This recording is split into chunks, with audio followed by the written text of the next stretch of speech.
আমাদের মানুষের নয়, একমাত্র আল্লাহর সন্তুষ্টির জন্যই কাজ করতে হবে। আমরা কি আসলেই প্রশংসা পেতে চাই? তাহলে জেনে রাখব,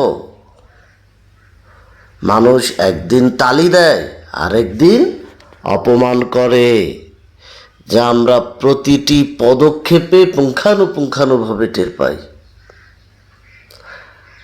তাই মহান আল্লাহ বলেন, আউযু বিল্লাহি মিনাশ শাইতানির রাজিম, তোমরা কেবল আমার সন্তুষ্টির জন্য আমল করো, কাজ করো, সব কিছু করো। মানুষ তাতে খুশি হোক বা না হোক, মহান আল্লাহ খুশি থাকলেই এটাই যথেষ্ট হবে আমাদের জন্য।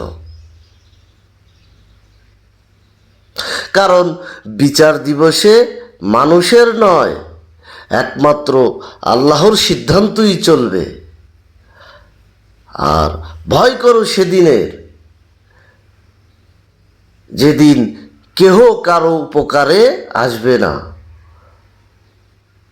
সূরা বাকারাতে মহান আল্লাহ তাআলা বলেন, ওয়াত্তাকু ইয়াওমান লা তাজজি নাফসুন আন নাফস। আল্লাহ আমাদেরকে কবুল করুন।